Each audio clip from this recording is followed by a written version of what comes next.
CIA agents Matt, Jamie Foxx, and Emily, Cameron Diaz, prepare for their upcoming mission. The two have been secretly seeing each other, and Emily has recently become pregnant, but she hasn't told Matt yet. Their mission? Infiltrate the birthday party of the young son of Balthazar Gore, Robert Besta, a major European arms dealer, and the terrorist leader of FoxxCameron. Overseeing the operation is Chuck, Kyle Chandler, another CIA agent. Emily successfully retrieves Balthazar's fingerprint and a sample of his voice. They use it to break into his safe and steal the key, an industrial control systems (ICS) device that can control any electronic system, including nuclear reactors. If it falls into the wrong hands, the consequences would be catastrophic. Just as they secure the key, an alarm is triggered.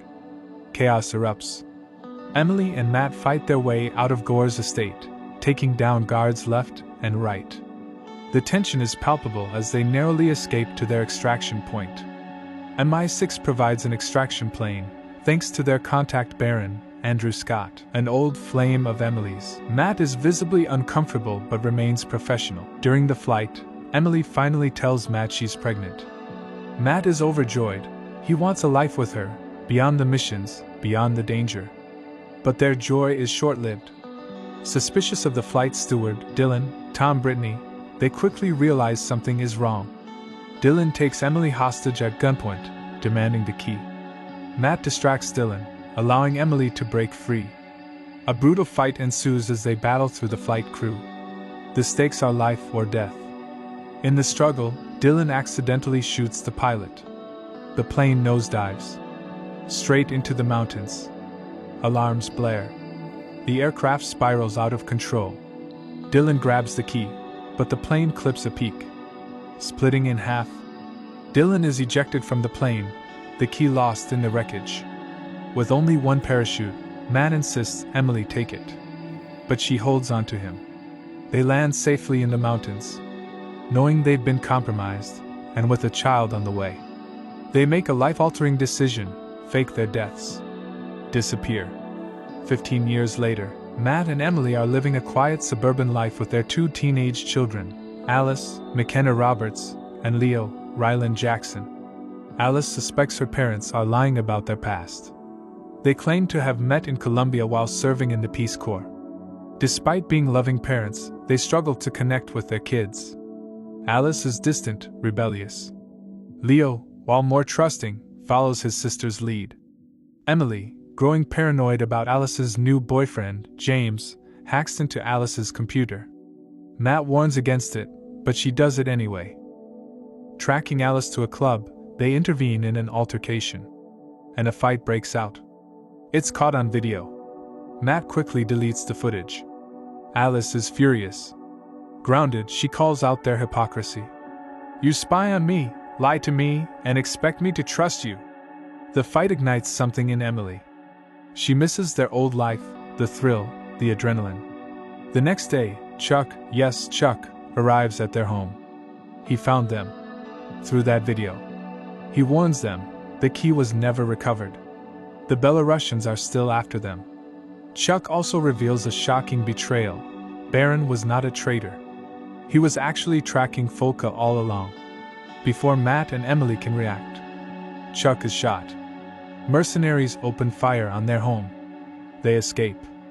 Their priority? Their children. They race to their school, grabbing them before they can be taken. Matt reveals a secret. He took the key before the crash and hid it at Emily's estranged mother's home in England. With no choice, they fly to London. The children? Confused and angry. They were told Emily's mother was dead. At Heathrow, Baron spots them. Stopping for breakfast, Alice and Leo discover fake passports in their bags. Before they can confront their parents, mercenaries attack at a gas station. Matt and Emily take them down. Effortlessly. Alice and Leo, stunned, a high-speed chase through London ensues. Emily finally loses Baron. Enough is enough. They finally tell their children the truth. The family arrives at Emily's mother's estate. Emily's mother, Ginny Curtis, Glenn Close, is a former MI6 agent. Her lover and protege, Nigel, Jamie Demetriou, lives with her. Tensions flare. Emily and Ginny argue over the past. Alice, overhearing, feels even more distant from her mother.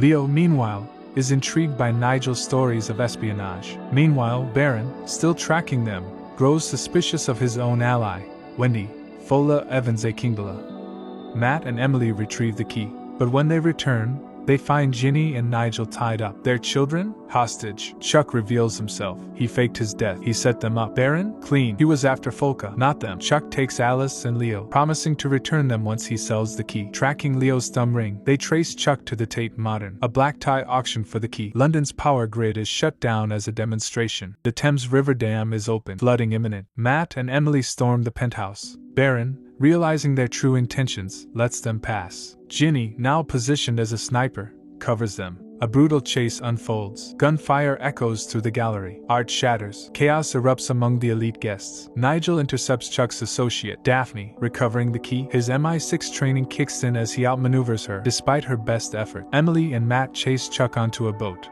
The rain pours. The Thames swells with rising water. The city hangs in the balance. Nigel closes the dam just in time. Chuck's boat crashes into the raised barrier, ending him. Alice reconciles with Emily. Ginny and Emily mend their relationship. Weeks later, Matt coaches Alice's soccer team. Emily, Leo, Ginny, and Nigel cheer her on. The family is whole again. Leo, now emboldened, asks Nigel to teach him some MI6 tricks. Ginny laughs, but secretly admires his curiosity. As Matt and Emily get into their car, Baron is waiting in the back seat. There's another mission, and we need another family member, your dad.